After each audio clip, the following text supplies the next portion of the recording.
አሰላሙ አለይኩም ሰላም ቤተሰብ፣ ዛሬም ደግሞ በአዲስ መጥቻለሁ። እንግዲህ ሽንት ቤት እየገቡ ምግብ መብላት ነው የእነዚህ ሰዎች አላማ።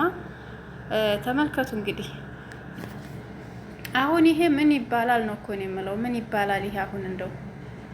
አሁን ይሄን ምንድን ነው የምንለው? አይገርምም? እንደው እነዚህ ሰዎች ማለት ነው ተደብቀው እየበሉ ነው። ግራ ገባኝ እኮ እኔ። ተደብቀው እየበሉ ካሜራ እየቀረጿቸው እያወጧቸው ነው ወይንስ ራሳቸው እየሰሩ ነው? ማን የሚቀርጻቸው? ቀራጩ ክፍል ማን ነው? ይቻ ደግሞ እዚህ ጋር ስፖርት እየሰራች ነው ሽንት ቤቱ ላይ ተኝታ። ተመልከቱ እንግዲህ እሷው ራሷ ማለት ነው። እዛ ምግብ እየበላች ነው፣ እዚህ ጋር ደግሞ ምግብ እንትን እያለች ነው፣ ስፖርት እየሰራች ነው። እኔ የምለው ምን አይነት እብደት ነው ግን? በሰላም ነው? አረ ብስሚላ በጣም ነው ግን እኔ እንጃ። እኔ ምን እየሰሩ እንደሆነ ግን አልገባኝም እነዚህ ልጆች ማለት ነው። ከሽንት ቤት ውስጥ ምንድን ነው መጫወቻ? እኔ ለራሱ ፈራለሁ ሽንት ቤት ውስጥ ማለት ነው። እንኳን እንደዚህና አጥቤ ወይም ተጠቅሜ ቶሎ ስተወጣ ድረስ እፈራለሁኝ። የሚገርማችሁ ማለት ነው። መቆየት አልወድም። ሰው ደግሞ እዛው ይበላል፣ እዛው ይጫወታል። አንዷ ምን አለች? ሽንት ቤት ተኝቼ እና ያደርኩት ቁልፍ ተቆልፎብኝ ምናምን አለች። እሺ ቁልፍ ተቆልፎባት እንዴት ስልኳን ይዛ የምትገባው? ማቀረጻት ምን አላት? አላቅም። ስልካቸውንም እኮ ይዘው ገብተው እዛው ሽንት ቤት እኮ ይዘው ገብተው የሚጫወቱም ልጆች አሉ። እዛው ማለት ነው። ከዚያ በኋላ ትለከፋላችሁ። ሽንት ቤት ውስጥ የምነግራችሁ ነገር ማለት ነው። ሽንት ቤት ውስጥ አውዝ ቢላሂ ምን ሸይጣን ረጅም ሸይጣን አለ። ትለከፋላችሁ ልጆች። ይሄን ነገር አታድርጉ። ስልክ ይዛችሁ ገብታችሁ የምትጨፍሩ እዛ ውስጥ ስልክ ይዛችሁ ገብታችሁ የምታወሩ የምታብሰለስሉ የሆነ ሙዚቃ የምታዳምጡ ምናምን ብዙዎቻችሁ አላችሁ፣ ብዙዎቻችሁ ማለት ነው። መጨረሻ ላይ ግን አበድን፣ ሰከርን፣ ታመምን ትላላችሁ። ሽንት ቤት ለሽንት ቤት ማለት ነው ድራማ እየሰራችሁ። ለምንድን ነው እንደዚህ አይነት ነገር የሚደረገው እንዴ? ማን ይዞብናል አለሙን ቦታ? በስነ ስርዓት ጎርፍ አለን፣ ጎርፋችን ገብተን ኩሽናችን ቁጭ ብለን መብላት አለብን ምግባችንን። መዝናናት ካመረን፣ ስፖርት መስራት ካመረን ክላሳችን አለ፣ ጎርፋችን አለ። እዚያ ውስጥ እንደፈለገን በቃ ያው ካሜራ ካለ ቤታቸው እንዳያየን እየፈራን ነው እንጂ እዛው ክላሳችን ውስጥ መስራት እንችላለን። እነዚህ የውጭ ዜጋዎችም ደግሞ አበዙት። አላቅም እኔ ምን አይነት ጥቅም እንዳገኙበት አላቅም። ምንን ያስተምራል ነው የምለው እኔ። ሽንት ቤት ገብቶ መብላት፣ መጠጣት እና ስፖርት መስራት፣ መዝናናት ምናምን ምንን ያመለክታል? አሁን ሽንት ቤት ገብቶ መብላትን የሚያመለክተው ምንድን ነው? ስርቆት ነው። ሽንት ቤት እያጠበች ነው እያጸዳች ነው እንድትባል ይዛ ገባች። የምትበላውንና የምትጠጣውን ነገር እዛ ውስጥ እየበላ እየጠጣኝ ነው። ይሄ የሚያመለክተው ስርቆትን እንጂ ምንም አይነትን ተግባርን እያስተማሩን አይደለም ማለት ነው። እና የኛ ልጆች የምነግራችሁ ነገር እንዳታደርጉት ነው። ይሄን ነገር እንዳታደርጉት፣ እነሱን እያያችሁ ጥፋት ላይ እንዳትሉ ነው። እውነት ኢትዮጵያዎች ማለት ነው፣ ሀበሻ ኢትዮጵያ እየተባለ በጥሩ ነገሮች እየተነሳን ነው በየሚዲያው። እኔ እንጃ አረቦች ማለት ነው በቃ አንዳንድ አረቦች በቃ በጥሩ ኢትዮጵያ እንደዚህ ነው፣ ኢትዮጵያ እንደዚህ ነው፣ ሀበሻ እንደዚህ ነው፣ በቃ ጥሩ ናቸው እያሉ ነው። በሌላ ቪዲዮ መጣላችኋለሁ ያለችውን መዳም ማለት ነው። አንድ መዳም በጣም እያሞገሰችን ነበረ ኢትዮጵያ እያለች እና ሰምታችኋትም ከሆነ እሺ፣ ካሰማችኋትም እያት መጣለሁ በሌላ ቪዲዮ ማለት ነው።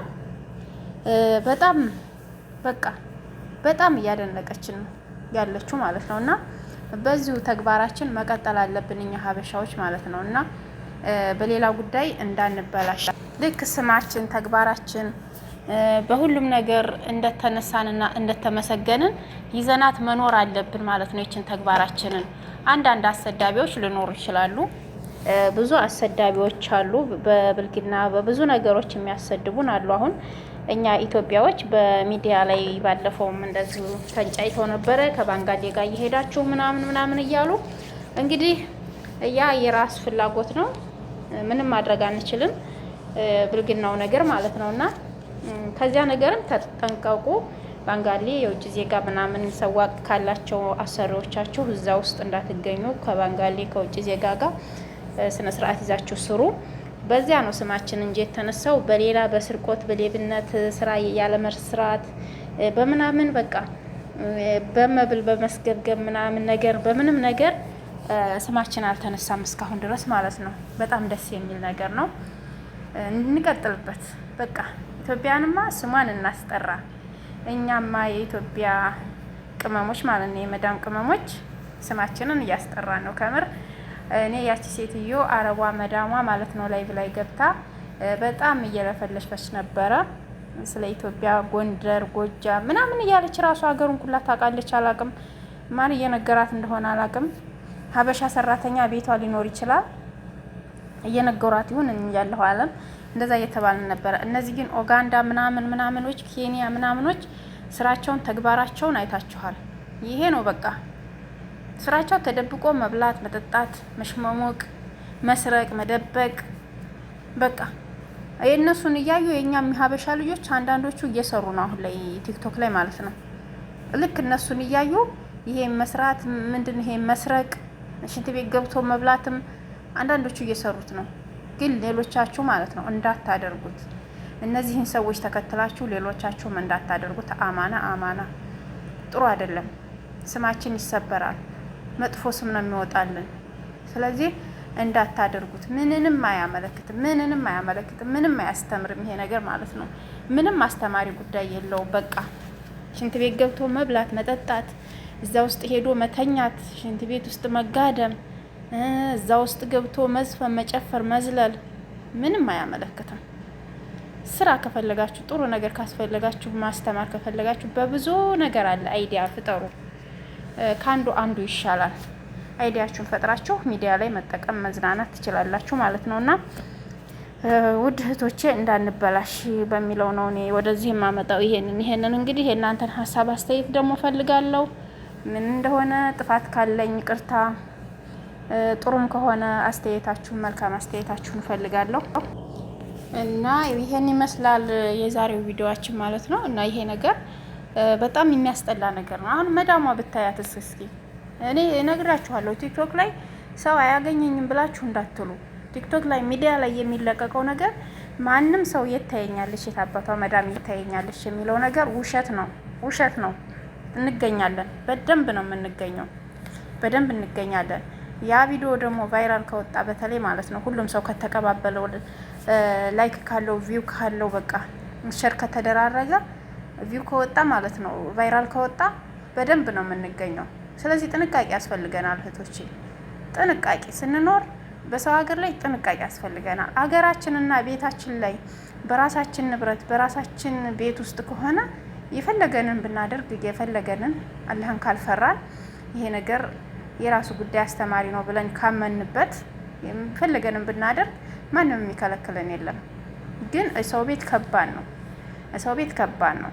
አሁን አረቦች ቢያወሽ ሽንት ቤት ገብታ እንደዚህ ስትበላ ስትጠጣ እንደዚህ ስፖርት ስትሰራ ምን ይባላል እንግዲህ? ሀዲ መጅኑን ነው የሚሉት። በቃ መጅኑን አብዳለች ነው የሚሉት። አንዴ ነው የሚቀባበሏት ማለት ነው። አረቦች ደግሞ በጥሩ ነገር ካዩን ጥሩ ነገር ነው፣ በመጥፎ ነገርም ካዩን በመጥፎ ነገር ወጥረው ነው የሚይዙ ማለት ነው አረቦች። ስለዚህ በጣም አስጠሊ ነገር እየተሰራ ነው ያለው ሚዲያ ላይ። አንዳንድ ልጆችን ስታዩ እነዚህ ኡጋንዳዎች ደግሞ በተለይ እነዚህ ጥቋቁሮች ማለት ነው በጣም አብዝተውታል። በጣም ነው ያበዙት። አላቅላቸውም እንግዲህ እነሱ የራሳቸው ያስደስተናል ብለው ለራሳቸው ዜጋ እየሰሩ ነው ያሉት። አገራቸው ላይ እንደዛ አይነት ነገር ሊኖር ይችላል፣ እንደዛ አይነት ትምህርት ሊኖራቸው ይችላል፣ እንደዛ አይነት ልምድ ሊኖራቸው ይችላል። እነሱ አናቅም። ግን የኛ ልጆች እንዳታደርጉት ነው የምለው። አዲስም የምትመጡ ልጆች እነሱን እያያችሁ እንዳታደርጉት እንደዚህ አይነት ነገር። ጥንቃቄ። መዳም ቤት ስትሰሩ ራሳችሁን ጠብቁ።